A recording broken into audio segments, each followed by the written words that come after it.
Isaiah chapter 35, verses 1 and 2 deliver a prophecy that defied natural law.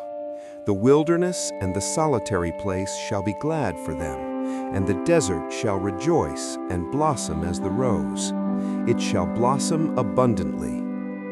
In Isaiah's time, this described a future restoration of Israel's land. The prophet spoke to a nation facing judgment and exile, promising that their barren landscape would one day explode with agricultural abundance.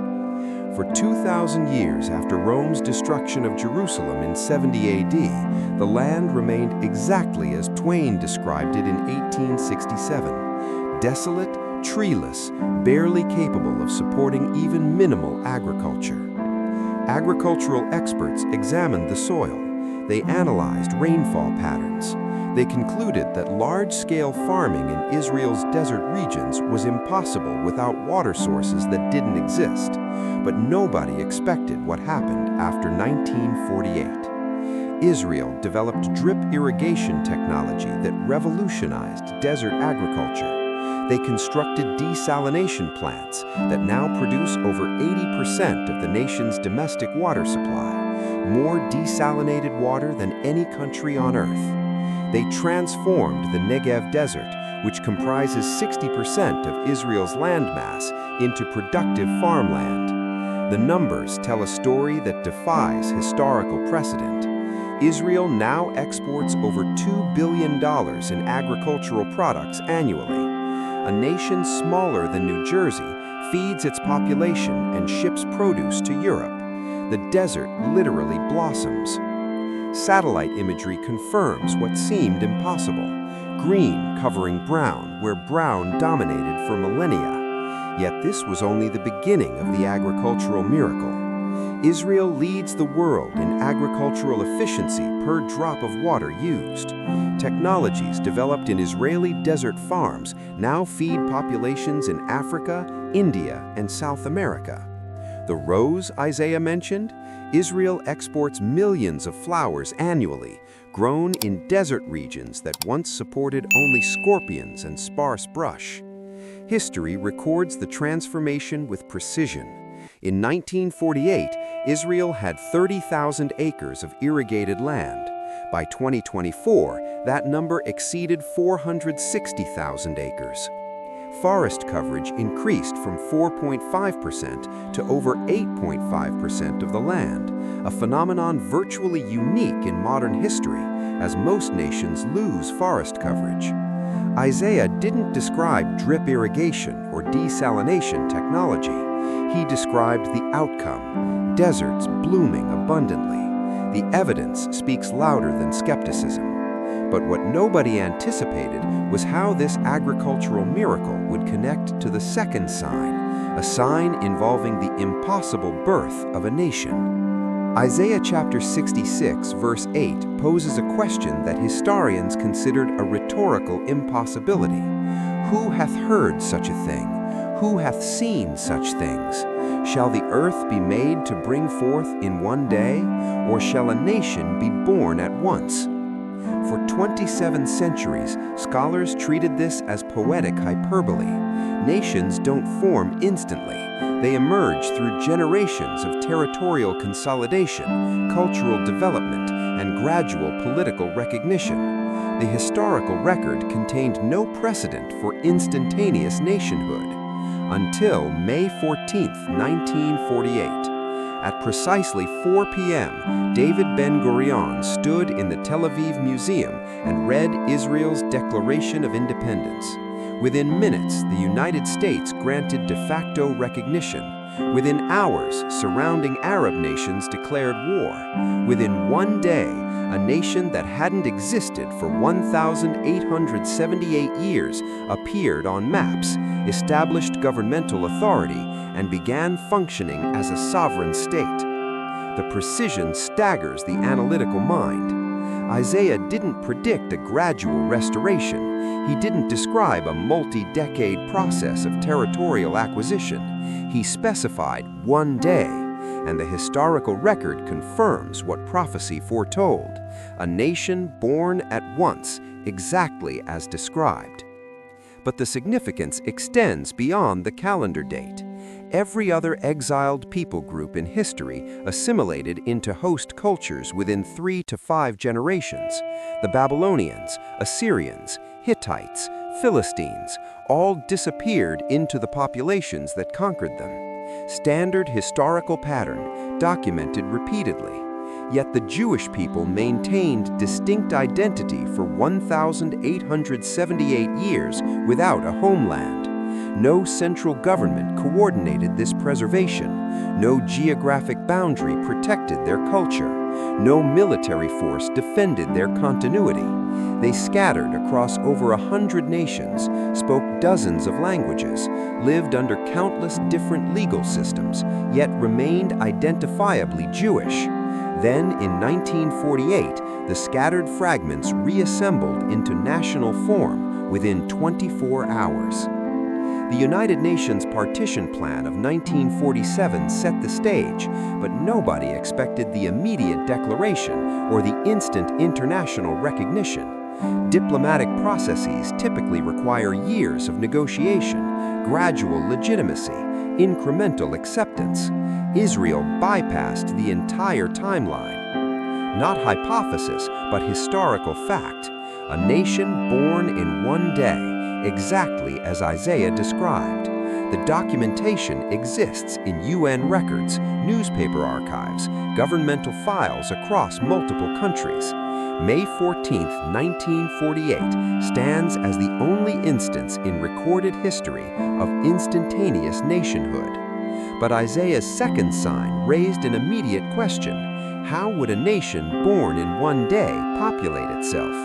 The answer emerged in the third sign, a sign involving the largest coordinated migration in human history. Isaiah chapter 43 verses 5 and 6 contain a promise that defied demographic logic. Fear not, for I am with thee. I will bring thy seed from the east and gather thee from the west. I will say to the north, give up, and to the south, keep not back. Bring my sons from far and my daughters from the ends of the earth. 4 directions, global dispersion, complete regathering. Isaiah described a worldwide return from every compass point, a migration pattern without historical parallel. In Isaiah's context, this addressed the Babylonian exile and the eventual return under Cyrus. But the scope of his language extended far beyond 50,000 Jews traveling from one location. He specified east, west, north, south, the ends of the earth. For centuries, this seemed symbolically beautiful, but practically impossible.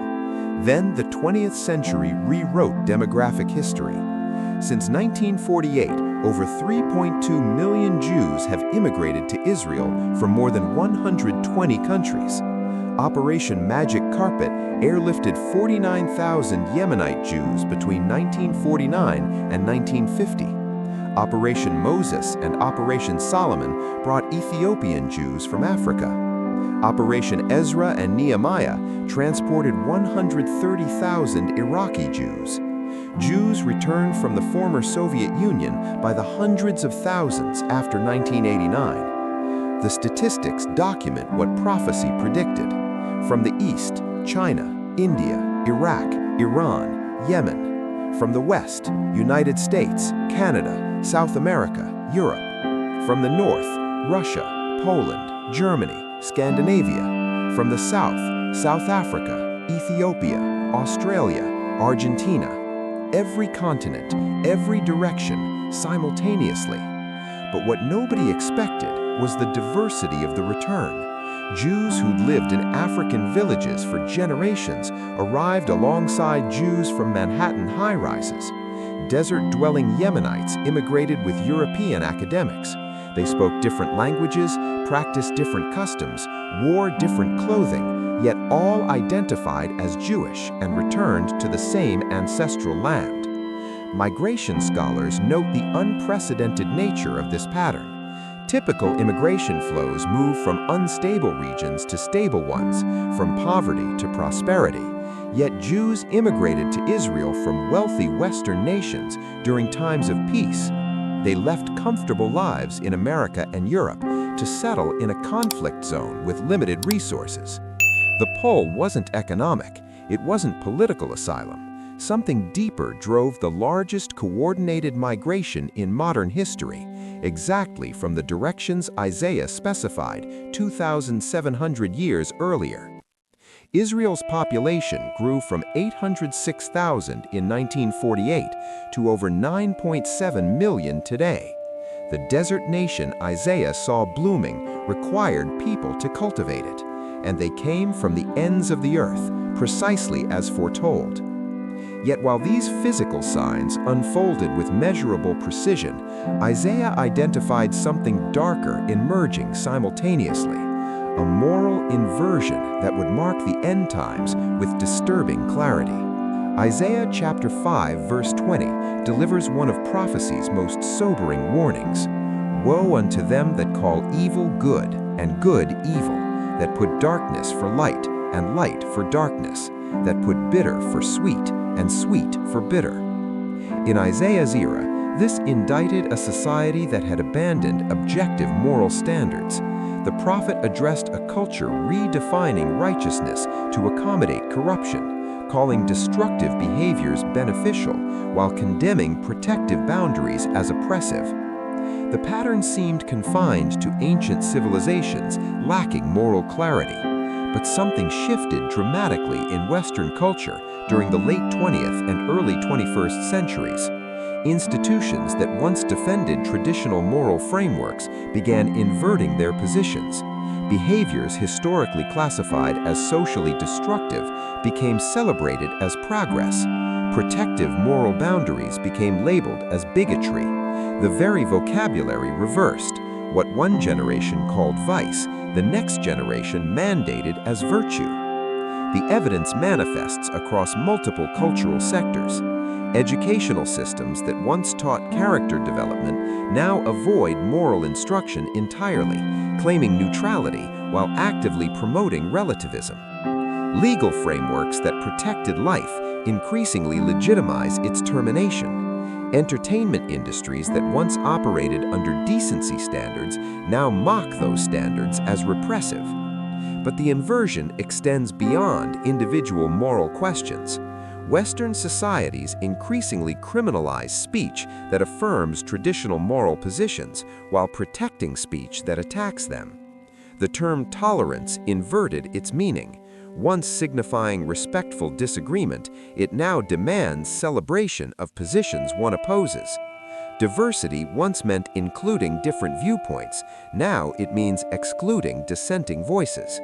Isaiah specified the precise mechanism, calling evil good and good evil, not gradual moral decline, complete inversion, the reversal of categories themselves. Statistical data confirms the cultural shift. Pew Research documents dramatic changes in moral attitudes across generational lines, with positions considered fringe in 1990 becoming mainstream by 2020. Gallup polls show moral inversions occurring within single decades on issues that remain stable for centuries. The prophet didn't describe moral decline or gradual corruption. He described inversion, the systematic relabeling of categories. And contemporary Western culture displays exactly this pattern with acceleration that concerns even secular sociologists. Yet this moral inversion connects directly to Isaiah's fifth sign, a sign involving humanity's relationship with its own pride and the consequences that follow. Isaiah chapter 2, verses 11 and 12 prophesy a moment when human arrogance reaches its breaking point. The lofty looks of man shall be humbled, and the haughtiness of men shall be bowed down. For the day of the Lord of hosts shall be upon every one that is proud and lofty, and upon every one that is lifted up, and he shall be brought low. Isaiah addressed a generation drunk on its own achievements, military victories, architectural marvels, economic prosperity, all feeding collective pride that dismissed divine authority as unnecessary. The prophet warned that such arrogance carries consequences, that human systems built on prideful autonomy eventually collapse under their own weight. History seemed to support the pattern through various empires, yet the scope of Isaiah's language suggested something beyond individual civilizations, a global phenomenon of human pride meeting systematic humbling. The 21st century presents unprecedented human confidence. Technological advancement creates the illusion of human self-sufficiency. Medical breakthroughs suggest mortality itself might be conquered. Artificial intelligence promises to surpass human cognition. Space exploration aims to make humanity multi-planetary. The underlying message: humans need no higher authority because human ingenuity solves all problems. Yet, simultaneous with this peak confidence, humanity faces humbling crises that technology cannot solve. Global economic systems teeter despite sophisticated financial engineering. International conflicts escalate despite diplomatic mechanisms. Environmental challenges persist despite green technology. Mental health crises worsen despite pharmaceutical advancement. Each achievement reveals new vulnerabilities. Each solution creates unforeseen problems. But what nobody anticipated was how quickly human systems demonstrate fragility. The 2008 financial crisis revealed economic vulnerability. The COVID-19 pandemic exposed medical limitations. Supply chain disruptions showed infrastructure weakness. Climate events demonstrated environmental exposure. Social unrest revealed cultural instability. Each crisis humbles the prideful assumption of human control. Isaiah described proud and lofty humanity brought low, not through divine intervention alone, but through the natural consequences of pride meeting reality. The pattern accelerates, the humbling intensifies, and the prophet's words about lofty looks being humbled manifest in real time as human systems strain under complexity they cannot master. This humbling occurs precisely as Isaiah's sixth sign dominates international attention, a sign involving one specific city that refuses to fade from global consciousness despite its modest size. Zechariah chapter 12, verse 3 delivers a geopolitical prophecy that seemed absurd for centuries. And in that day will I make Jerusalem a burdensome stone for all people. All that burden themselves with it shall be cut in pieces, though all the people of the earth be gathered together against it. While Zechariah penned these words, Isaiah repeatedly emphasized Jerusalem's centrality in end times events. Both prophets saw a future where this small city would become the focal point of international controversy, a burden that nations couldn't resolve, yet couldn't ignore. For most of history, Jerusalem held no strategic significance. No major trade routes required its control. No critical resources lay beneath it. No military advantage came from possessing it. Empires rose and fell, while Jerusalem remained a backwater town in a minor province. Logic suggested it would fade into historical irrelevance. Instead, the opposite occurred with stunning intensity. Since 1948, Jerusalem has dominated more UN Security Council resolutions than any other single issue. More international summits address its status than cities 10 times its size. World leaders who ignore entire continents speak passionately about Jerusalem's neighborhoods. News organizations that barely cover humanitarian crises dedicate extensive coverage to building permits in Jerusalem's suburbs. The disproportionate attention defies rational explanation. Jerusalem's municipal population barely exceeds 900,000, smaller than Austin, Texas. It produces no oil, controls no strategic waterways, guards no essential passages. Yet its status generates more diplomatic energy than cities controlling actual geopolitical leverage. In December 2017, President Trump's recognition of Jerusalem as Israel's capital triggered international furor. The UN General Assembly voted 128 to 9, condemning the decision. Nations that barely acknowledge each other united in opposition. The global focus on one city's diplomatic status consumed more attention than conflicts, claiming thousands of lives elsewhere. Isaiah and Zechariah saw this precise pattern, Jerusalem becoming a burdensome stone, consuming international energy despite its modest size, not through military power or economic dominance, but through inexplicable centrality that forces the world's attention regardless of logic. The evidence speaks louder than skepticism. Jerusalem dominates global consciousness exactly as prophecy predicted, a burden all nations carry whether they wish to or not. Yet Isaiah identified one final sign that many scholars considered the most impossible of all, a sign involving something linguists deemed irreversible, the death of a language. Zephaniah chapter 3 verse 9 prophesies a linguistic miracle that language experts dismissed as impossible. For then will I turn to the people a pure language, that they may all call upon the name of the Lord to serve him with one consent. Isaiah repeatedly referenced the restoration of Hebrew speech accompanying Israel's return. Both prophets saw a future where the ancient tongue would revive, serving as the common language for a regathered nation. Linguists considered this fantasy. Dead languages don't resurrect. Once a language ceases to be a mother tongue for children, it remains confined to religious texts and academic study.